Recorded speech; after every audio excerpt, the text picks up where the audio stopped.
provided by Thomas Allgaier and Frennis. Based on the most relevant posts on LinkedIn about account-based marketing in CW 40 and 41. Frennis is a B2B market research company working with enterprises to optimize their campaigns with account and executive insights far beyond AI. This edition is brought to you by our partner B2B Marketing. Don't miss out on their global ABM conference on 5th November.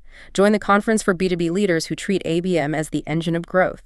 In live sessions, you'll decode buyer behaviors, rewire go-to-market with peers, and see AI that ships. Expect benchmarks, frameworks, and tools you can use tomorrow tailored to your role with less theory and more what and why. Find the link in the description.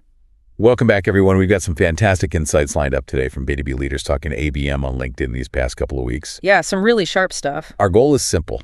Pull together the absolute best thinking on account-based marketing that we've seen. We're talking strategy, we're talking execution, even the tech that makes it all work. That's right. So if you're looking for a deep dive into what mature ABM really looks like, moving past those common pitfalls that folks like Sachin Pratap Singh mentioned towards, those sophisticated orchestrated systems that actually win, then you're in the right place. Let's jump right in. The first big theme that keeps coming up is this idea that ABM isn't just a tactic, it's a system, a strategy. Right, a whole mindset shift. Exactly. And that's where a lot of programs seem to stumble, like right out of the gate. It's not always about doing ABM wrong, it's about thinking about it wrong.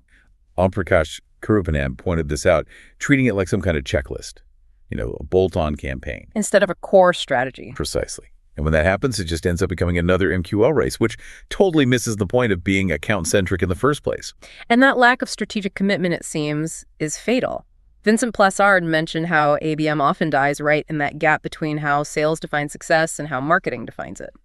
Different goals. Totally. And then you add in the churn we see in marketing leadership. That long-term focus just vanishes. Kelmer Texera backed this up too, saying that if it doesn't fit the company culture, forget it. It needs that top-down buy-in. Yeah, it needs that commitment. Which brings up a good point. If you do see it strategically, but you're, let's say, resource constrained, how do you scale? Right, scaling sounds expensive. Well, Dorothea Gosling highlighted this concept called scenario ABM, referencing Bev Burgess. It's quite clever, actually. Scenario ABM. Okay, how does that work? Is it like 1 point few? Or something else? It's sort of a hybrid, I guess. Yeah. Instead of trying to build these really complex, fully bespoke 1.1 programs for every single target account, which is just draining. Yeah, impossible for most teams. Right. So instead, you identify specific high-impact challenges or scenarios you want to solve across multiple accounts. Okay, like what kind of scenario? Maybe something like, we need to build relationships with executives in accounts where we only have user-level contacts. Or we need to generate advocacy in key strategic accounts. Got it. So you figure out the playbook for that specific problem, the right messages, the right channels, the right people. Exactly. You codify that specific set of interventions, and then you deploy that playbook systematically across all the accounts facing that same challenge. So you're scaling the impact and the intelligence, not necessarily the individual 1.1 complexity. That makes a lot of sense. Scaling smartly. Yeah. And speaking of complexity, Elric Legloire talked about the jump to true enterprise prospecting. That's a whole different ballgame. Oh, absolutely. It's not just harder SMB selling. The scale is just... Oh. Yeah. You mentioned the source numbers, like 500 accounts a quarter for SMB versus maybe 50 accounts a year for enterprise. It's that shift from volume to depth. Pure depth. It's less about how many calls you make and more about, how many hours of research went in. How well is the stakeholder map built out? How truly custom is the insight you're bringing? And the patience required. 6 to 18-month cycles. Right. It needs, as Elric put it, an orchestra of teams, sales, ABM, field marketing, everyone perfectly synchronized for a really small, high-value audience. That synchronization requires incredible precision. Which leads nicely into our second theme. Targeting, precision, and importantly, signals. Cara Smith-Brown basically said the old way, pick 100 accounts, blast ads, forget it, it's dead. Totally dead. Yeah. Modern ABM relies on intelligence, and a huge piece of that intelligence is timing. David Walker Dobson had a great analogy. Running ABM without monitoring buying signals is like fishing without bait. Huh. I like that. Fishing without bait. Yeah.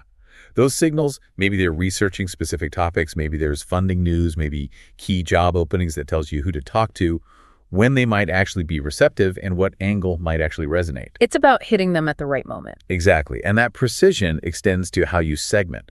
Justin Rowe had some great advice here. Stop guessing your ICP based on gut feel. Look at the data. Look at the performance data. If you're targeting, say, 10 industries, but 80% of your actual conversions are coming from just 3, well, that's telling you something important. You double down on those 3. Right. Build specific campaigns for those winners. Customize the creative based on what you know works for them, not what you think might work. Makes sense. And what about smaller markets, where maybe the total pool is limited? Yeah, Zaitad Ali argued that if your total addressable market is, say, under 500 accounts, you don't need scale. You need surgical precision. Your advantage is the ability to go deep, achieve really high penetration, maybe even know every key player. Dominate that niche. So it's about adapting the approach to the market size. Absolutely. And even how you select those target accounts needs to mature. Tyler Place pointed out that advanced ABM teams shouldn't just base their lists on who they closed last year. Look forward, not just back. Precisely. Align the target account list with where the business wants to go next. Is it moving up market? Expanding into a new vertical? That ensures ABM is pulling in the same direction as the rest of the go-to-market strategy. And underpinning all this precision is the data structure. Weider Dieleman made a really helpful distinction. Yeah, between lead scoring and intent scoring. They're different. Okay, break that down. So lead scoring, that's typically tracking engagement on your stuff, website visits, email clicks, content downloads, often best handled right in your CRM, like HubSpot. But intent scoring, that's about the external signals. What are they researching out on the web? Funding announcements, job changes. That often requires specialized enrichment tools, like Clay, for example. And you need both? You absolutely need both. Combined, that's what gives your sales reps the full picture, the actionable intelligence to know who to call, when, and why now. Okay, so you've got the strategy, the targeting, the signals. Now, theme 3, execution, making it actually happen and avoiding the traps. Let's start with content. Right. Mason Cosby had a really simple but powerful insight, the best ABM content. It doesn't come from marketing brainstorming sessions in a vacuum. Where does it come from then? It comes from the front line, from the actual questions customers and prospects are asking sales, asking customer success, asking support. You need shared channels like Slack or Teams, where marketing can actually hear those real-world pains and questions, grounding the messaging in reality. Exactly, Yeah. which makes it relevant. Yeah. And that relevance is everything. Nick Bennett talks about ABM being like dating. Ah, yes, the dating analogy. You can't rush it. Yeah. You build relevance first Yeah. through people, your reps, your partners, even happy customers. The messages have to feel personal, human, not just programmatic. And the goal of your content, your assets, it's not always to close the deal right then and there. It's to start the conversation. Exactly. Earn the right to the next conversation. Yeah, Use the asset to build trust and open a door. I like that. Earn the right. Okay, what about events? Big spend for many ABM teams. Huge spend. And Declan Mulkeen, who's actually doing a session with Nick Bennett soon, was really pushing marketers on this. Stop measuring success by, how many badges you scanned or hands you shook. Yeah, vanity metrics. Right. You have to prove progression. Show how the event actually moved deals forward, how it contributed to pipeline, connected directly to revenue outcomes. That's how you turn events from cost centers into actual revenue engines. Requires better tracking, better follow-up. Definitely. And sometimes that 1.1 execution requires some real creativity. Russell Banzan shared this amazing story. Oh, yeah. His team was in a tough RFP battle. So what did they do? They bought targeted advertising space in the lobby and elevators of the prospect's headquarters building. Wow, right. In their face. Literally. Yeah. Just subtly reminding the decision makers, right as they're going about their day, thinking of the decision, that they were the leading platform. Talk about commitment. That is brilliant. Bold. Okay, let's switch gears slightly to something very tactical but crucial. Budget protection. Tim Davidson laid out these 6.5 default landmines in LinkedIn ads campaigns. Oh, these are critical. Yeah. So easy to waste money if you don't know them. Let's run through them quickly. What's the first one? Okay, first, don't just accept the default campaign group objective. It can limit how you optimize later. Choose the objective that truly matches your goal. Second, that default accelerate delivery setting. Turn it off. Why? What does accelerate do? It tells LinkedIn to spend your budget basically as fast as possible, which often sacrifices targeting precision. Switch it to classic delivery to stay in control. Got it. Classic, not accelerate. Number 3. Location targeting. It defaults to people temporarily in your target location. If you want actual employees based there, you need to switch it to permanent. Okay, permanent location. Number 4 is the big one. Huge one. That little blue checkbox for audience expansion, uncheck it. immediately. Unless you really know what you're doing, it just sprays your budget way beyond your carefully selected target audience. Uncheck audience expansion, number 5. The LinkedIn Audience Network, LAN. It's often checked by default. This puts your ads on third-party sites and apps. Uncheck it for your core ABM campaigns. If you want display, run it as a separate campaign with its own budget and strategy. Don't let it dilute your main ABM focus and budget. Keep it separate. Okay, number 6 sounds expensive. It can be. The default maximum delivery bidding. Like accelerated delivery, it prioritizes spending fast over efficiently. Tim mentioned seeing $400 CPM sometimes. Ouch. So switch to manual bidding. Set your own price, control your costs. You might pay $100 CPM instead of $400 for the same audience. manual bidding. And the final half mine, number 6.5. It's the ad rotation setting. It defaults to best performing, which sounds good, but best might just mean cheapest clicks or impressions. If your goal is deeper engagement or pipeline, those cheap clicks might not be the ads driving real outcomes. Switch it to rotate ads evenly to give all your creatives a fair shot and see what truly works. Rotate evenly. Okay, that's 6.5 really practical ways to avoid wasting budget. Super helpful. Definitely needed. Which brings us to our last theme: measurement, alignment, and the tech infrastructure that holds it all together. Eve Chen talked about something she calls the ABM mirage. The ABM mirage, what's that? It's this paradox, right? We have more data, more tools, more visibility into accounts than ever before. Yeah, tons of data. But conversions are stalling anyway. Why? Because teams often struggle to connect all that raw signal, all that data, into a coherent, compelling story for the buyer. The human element gets lost in the dashboards.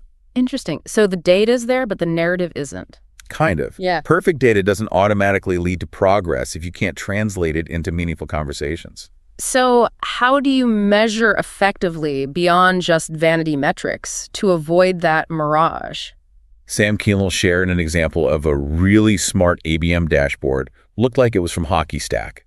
It went way beyond just tracking net new revenue. What else did it track? Things like expansion revenue within target accounts, retention rates, how deeply accounts are penetrated by stage in the funnel, and crucially, tracking the journeys of those high-intent accounts.